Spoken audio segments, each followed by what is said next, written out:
Hello everyone, स्वागत है लोगों का हमारे यूट्यूब चैनल मॉडर्न थिंग्स पर। तो आज हम लोग पढ़ने वाले हैं रीजनिंग की रिवीजन क्लास। और ये रिवीजन क्लास आपके एग्ज़ाम्स के लिए फाइनल रिवीजन क्लास होगी। आप किसी भी एग्ज़ाम्स की तैयारी कर रहे हैं जिसमें आपको रीजनिंग पूछी जा रही है।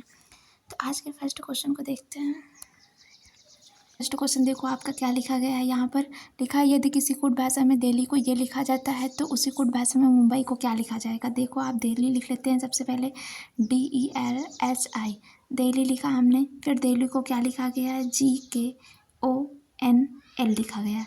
इसकी कोडिंग करते हैं। अगर कोडिंग करते हैं तो देखो क्या आता है, ये 4 पर आता है, ये 5 पर आता है, ये 12 पर आता है आपका, ये 8 पर आता है और ये आपका 9 पर आता है, ये 7 पर आता है, 11, 15, 14 और ये फिर 12 पर आता है आपका। देखो इसमें कैसे कोडिंग हो रही है, तो आपका 4 से 7 हो रहा, मतलब प्लस का 3 हो रहा। अगर यहाँ देखा जाए तो 5 से, यहाँ पर अगर देखो आप तो 12 से 15 हो रहा है। इस चीज़ को देखा जाए तो 12, 3, 15 हो रहा है। और अगर यहाँ देखें हम तो 5 + 6 कितना हो रहा है, 11 हो रहा है। इस वाले को देखो तो 8 + 6 कितना हो रहा है, 14 हो रहा है। 9 + 3 कितना हो रहा है, 12 हो रहा है। मतलब क्या हो रहा है कि +3 + 6 +3 + 6 ऐसे करके चल रहा है। तो अगर उसी तरीके मुंबई को देखा जाए तो मुंबई का M का कोड होता है 13। 13 में 3 ऐड करेंगे, हमारा क्या आएगा, 16। 16 कहाँ से स्टार्ट होता है, मतलब B से 16 होता है। फिर U में हमें 6 ऐड करना, मतलब U होता है 21। 21 में 6 ऐड करने का मतलब हमें A मिलने वाला है। तो देखो आपके A के 2 ऑप्शन है, 2 ऑप्शन कट गए, 2 ऑप्शन हमारे पास बचे। फिर से M आ रहा है, M का मतलब आपका फिर से इसमें 3 ऐड करेंगे, P आएगा। उसके बाद B में हमें 6 ऐड करना, मतलब 8। 8 मतलब H आता है। तो आप देखो ये इसमें भी नहीं है। अब आपका option number A will be the right answer. चलते हैं नेक्स्ट क्वेश्चन की तरफ। और नेक्स्ट क्वेश्चन देखते हैं क्या है। आपका नेक्स्ट क्वेश्चन है 2, 5, 10, 17 और 26। ये आपका सीरीज से क्वेश्चन है। तो 2 के पास 5 कैसे आ रहा है, अगर आप देखते हैं तो 2 × 2 करने पर क्या होता है, 4 होता है। 4 में 1 ऐड करते कितना होता है, 5 होता है। फिर उसके बाद आप करते हैं 2, उसके बाद आपको करना है 3 × 3। अगर 3 × 3 करते हैं तो आपका कितना आता है, 9 आता है। 9 में 1 करते क्या आता है, ऐड करते 10 आ जाता है। उसके बाद आपको 4 × 4 करते 16 आता है, मतलब स्क्वायर करते ना, 16 में 1 करते 17 आता है। 4 के बाद अगर 5 का स्क्वायर करते तो 25 आता है। 25 में 1 ऐड करते 26 आता है। उसी तरीके अगर हम 6 का स्क्वायर करेंगे तो 36 आता है। 36 में 1 ऐड करेंगे, क्या आ जाएगा आपका, 37। मतलब option number B will be the right answer. चलते नेक्स्ट क्वेश्चन की तरफ। और नेक्स्ट क्वेश्चन देखते हैं आज का क्या है।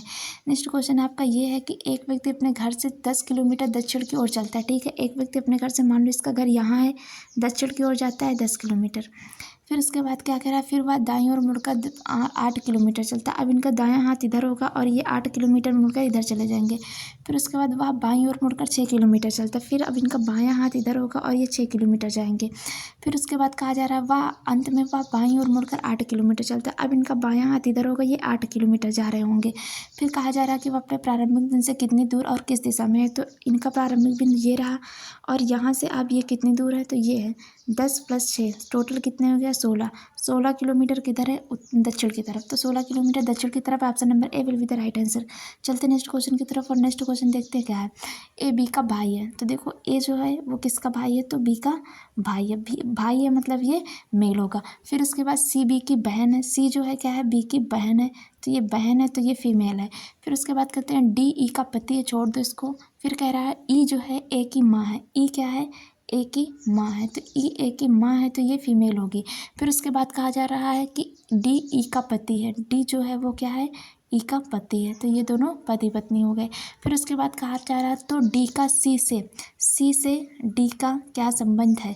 तो देखो यहाँ पर क्या होगा कि इनके ये सारे भाई बहन हैं, इनके मम्मी इनके पापा, ये क्या हो गए, इनके पिताजी हो गए। मतलब option number D will be the right answer. चलते नेक्स्ट क्वेश्चन की तरफ। और नेक्स्ट क्वेश्चन देखते हैं आज का क्या है। तो आपकी स्क्रीन पर नेक्स्ट क्वेश्चन ये है कि निम्नलिखित में से विषम शब्द को पहचानिए। तो आपको विषम शब्द को पहचानना कौन सा है, जैसे गाय हुआ, घोड़ा हुआ, भैंस हुआ, बकरी हुआ। ये गाय, भैंस और बकरी ये सारे आपके घरेलू जानवर हैं जो आप घर में पालते हैं, दूध देते हैं। लेकिन घोड़ा जो है ये आपका थोड़ा सा अलग हो जाता है, तो ये आपका हो जाएगा option number B will be the right answer. चलते नेक्स्ट क्वेश्चन की तरफ। और नेक्स्ट क्वेश्चन देखते हैं आज का क्या है। यहाँ पर कहा गया पेड़, जंगल, घास। घास का संबंध किससे है, जिस तरीके का पेड़ का संबंध जंगल से है। तो देखो कई सारे पेड़ मिलकर क्या बनाते हैं, जंगल बनाते हैं। तो घास मिलकर के आपका क्या बनाती है, लॉन। एक तरीके का लॉन होता है जो घास से मिलकर बना होता है। तो option number C will be the right answer. चलते नेक्स्ट क्वेश्चन की तरफ। और नेक्स्ट क्वेश्चन देखते हैं आज का क्या है। और उम्मीद करते समझ में आ रहा होगा, और समझ में आ रहा हो तो प्लीज़ वीडियो को लाइक और चैनल को सब्सक्राइब जरूर कर दीजिएगा। देखते क्या है, इनके चार में से किसी प्रकार से समान है, इसलिए एक समूह बनाते हैं। वह कौन सा है जो समूह से नहीं आता है? तो देखते हैं कौन सा नहीं आता है। देखो यहाँ पर है 2, 3, 5 और 4। 2, 3, 5 और 4। तो देखो इसमें से क्या भिन्न है, तो आपका 2 होता है, 3 होता है, 5 होता है। ये सारी की सारी आपकी अभाज्य संख्या होती है। लेकिन जो ये 4 है ना, ये आपकी भाज्य संख्या है, ये आपका भाज्य संख्या होता है। इसलिए option number D will be the right answer. चलते नेक्स्ट क्वेश्चन तरफ। और नेक्स्ट क्वेश्चन देखते क्या है।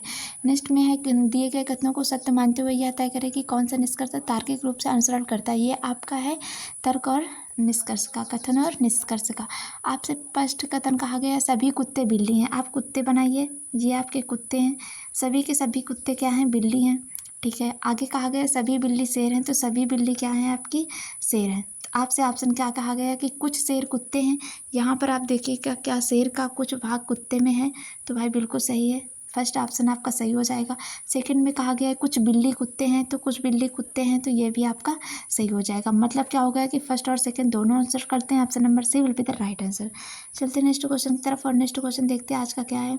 आज का आपका नेक्स्ट क्वेश्चन ये है कि दिए गए कथन को सत्य मानते हुए बताया कि कौन सा निष्कर्ष निश्चित रूप से सत्य है। आपका कथन दिया गया है कि A is greater than B is equal to C is greater than or equal to D.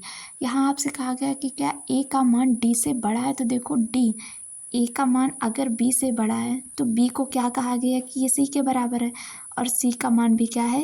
D से बड़ा है। तो मतलब यहाँ पर आप सी लिख सकते हैं, और सी का मान डी से मतलब ए का मान सी से बड़ा है, और डी जब सी से बड़ा है और वो सी से भी बड़ा है, तो आपका ये तो सही हो जाएगा। दूसरा आपसे कहा गया कि बी का मान डी से बड़ा है, तो देखो भाई बी का मान बी जो है डी से बड़ा है, तो बी डी से भी बड़ा है। मतलब ऑप्शन नंबर दोनों सही हो जाएंगे आपके, फर्स्ट और सेकंड दोनों सत्य हैं। नेक्स्ट क्वेश्चन देखते हैं आपका नेक्स्ट क्वेश्चन क्या है। तो नेक्स्ट क्वेश्चन आपकी स्क्रीन पर यह है कि उनकी 4 में से 3 किसी प्रकार से समान है और इसलिए एक समूह बनाते हैं। वह कौन सा है जो समूह नहीं आता है? देखिए आप कुर्सी, मेज, सोफ़ा और टीवी। यहाँ पर अगर देखें तो कुर्सी, मेज और सोफ़ा ये सारे के सारे फर्नीचर से बनते हैं, लेकिन जो टीवी होता है ये आपका इलेक्ट्रॉनिक्स होता है, इसलिए इसका ऑप्शन नंबर डी हो जाएगा सही। चलते नेक्स्ट क्वेश्चन की तरफ। और नेक्स्ट क्वेश्चन देखते हैं क्या है। नेक्स्ट क्वेश्चन आपके पास ये है दिए गए कथन को सत्य मानते हुए बताया कि कौन सा निष्कर्ष निश्चित रूप से सत्य है। यहाँ पर आप देखिएगा तो क्या हो, M is less than and equal to O is greater than equal to P कहा गया है। तो एम का मान देखो क्या ओ से छोटा है, तो फर्स्ट तो आपका सही है। देखो यहाँ पर एम का मान ओ से छोटा है, यहाँ पर ओ का मान क्या पी से बड़ा है, तो यहाँ पर देखो कहा गया कि O is greater than equal to P, ये छोटा या फिर बड़ा है। तो इसलिए हम ये कह सकते हैं कि केवल निष्कर्ष फर्स्ट ही सत्य है, केवल निष्कर्ष फर्स्ट सत्य है, सेकंड हो सकता है, संभावना है, लेकिन हम क्लियरली नहीं कह सकते कि वो सही होगा। नेक्स्ट चलते हैं नेक्स्ट क्वेश्चन की तरफ। और नेक्स्ट क्वेश्चन देखते क्या है। और भाई ये सारी क्लासेस हम पीछे प्रोवाइड कर चुके हैं, ये आपकी रिवीजन क्लास इसलिए स्पीड में चल रहे हैं, जिसको भी ना समझ में पीछे की क्लास देख सकता है। देखते हैं नेक्स्ट क्वेश्चन कौन सा है आज आपका। सभी पंखे ट्यूबलाइट हैं। ये क्या है? ये आपका बना लिए मैंने फ़ैन, और सारे के सारे फ़ैन क्या हैं? आपके ट्यूबलाइट हैं, ट्यूबलाइट हैं। कुछ ट्यूबलाइट बल्ब हैं, आपके कुछ ट्यूबलाइट क्या हैं? बल्ब हैं। फिर आपसे कहा गया, देखो सेकंड वाला भी हो चुका है, आपसे निष्कर्ष क्या कहा गया है कि कुछ पंखे बल्ब हैं। कुछ पंखे जो हैं ये देखो आपके बल्ब हैं, और ये आपके फ़ैन हैं। क्या कुछ पंखे बल्ब हैं? तो ऐसी संभावना तो नहीं दिख रही है। फिर कहा गया कोई भी पंखा बल्ब नहीं है, कोई भी पंखा बल्ब नहीं है, तो ये आपका सही है। देखो अगर यहाँ पर देखा जाए तो आप ये भी कह सकते हैं कि केवल निष्कर्ष सेकंड सत्य है, और आप ये भी कह सकते हैं या तो निष्कर्ष फर्स्ट और या तो निष्कर्ष सेकंड सही है। क्यों? क्योंकि कुछ पार्ट हो सकता है इसका कि क्या हो। देखो ये क्या है, जैसे मान लो ये 100% है, तो 100% का अगर ये 50% है, तो हो सकता है 50% में वही पार्ट इसका भी जा रहा हो, बल्ब वाले में उसमें का कुछ पार्ट जा भी रहा हो। तो इस वजह से आप इसमें ये ऑप्शन भी कह सकते हैं, ऑप्शन नंबर सी, या तो फर्स्ट या तो सेकंड आंसर करते हैं। नेक्स्ट क्वेश्चन देखते हैं। और आज के लिए इतने ही क्वेश्चन हैं भाई मेरे पास। तो thank you so much. Video को लाइक और चैनल को सब्सक्राइब जरूर कर दीजिएगा। और आपको क्वेश्चन इससे रिलेटेड कोई भी क्वेश्चन और रीजनिंग है तो आप मेरे साथ टेलीग्राम से जुड़े, जो कि आपको डिस्क्रिप्शन में दिया गया है। Thank you so much. मिलते हैं नेक्स्ट वीडियो में, तब तक के लिए टाटा बाय बाय।